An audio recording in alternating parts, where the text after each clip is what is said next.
प्राचीन भारत में उज्जैन के महान सम्राट राजा विक्रमादित्य अपनी न्यायप्रियता, पराक्रम और उदारता के लिए प्रसिद्ध थे।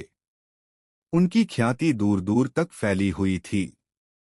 हर सुबह दरबार में लोग अपनी समस्याएं लेकर आते और राजा निष्पक्ष निर्णय सुनाते। लेकिन एक दिन दरबार में ऐसी समस्या आई जिसने पूरे साम्राज्य को सोचने पर मजबूर कर दिया। दरबार में प्रश्न। राजा विक्रमादित्य के दरबार में एक वृद्ध साधु आया। वह अत्यंत तेजस्वी था। उसने आकर कहा, महाराज, मेरे पास एक गूढ़ प्रश्न है। यदि आप इसका समाधान कर देंगे तो मैं आपको अपना सबसे कीमती रत्न दूंगा, पर यदि नहीं कर सके तो समझ लीजिए कि आपका साम्राज्य किसी और के योग्य है। दरबार में सन्नाटा छा गया। साधु ने आगे कहा, मैं आपको 3 युवकों से मिलवाऊंगा। ये तीनों कहते हैं कि ये सच्चे उत्तराधिकारी हैं एक महान योगी की शक्ति के, परंतु असली उत्तराधिकारी केवल एक है। महाराज, आपको ही पहचानना होगा कि उनमें से कौन असली है। 3 युवक। अगले दिन 3 युवक दरबार में उपस्थित हुए। पहला युवक लंबा चौड़ा और बलवान था। उसने कहा, मैं ही असली उत्तराधिकारी हूं क्योंकि मैंने योगी की सेवा की है और उनकी रक्षा के लिए अनेक शत्रुओं से लड़ा हूं।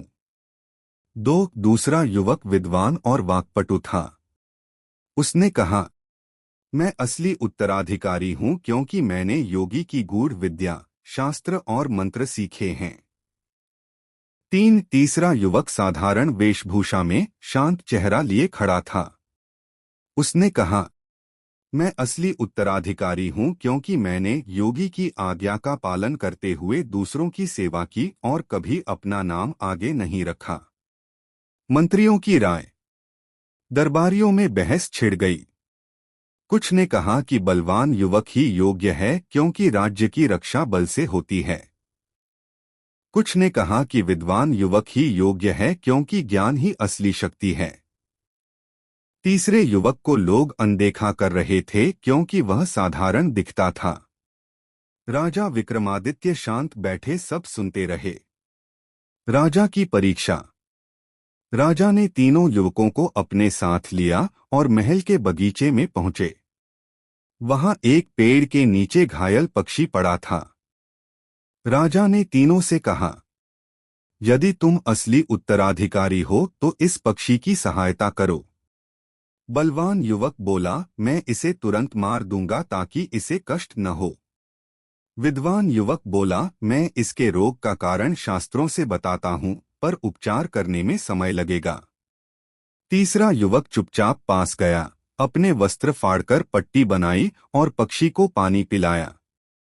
राजा ने मुस्कुराकर कहा, यही असली उत्तराधिकारी है। शक्ति और ज्ञान तभी सार्थक हैं जब उनमें करुणा और सेवा हो।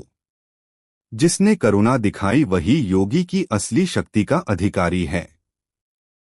साधु का रहस्य। साधु प्रसन्न होकर बोला, महाराज, आपने सच्चाई पहचानी। यही तीसरा युवक ही उस महान योगी का असली शिष्य है और आपने यह सिद्ध कर दिया कि आपका साम्राज्य योग्य हाथों में है। यह रत्न मैं आपको भेंट करता हूं।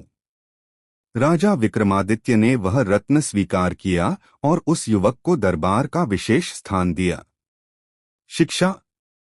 इस कहानी से यह शिक्षा मिलती है कि बल और विद्या तभी महान हैं जब उनमें करुणा और सेवा का भाव हो।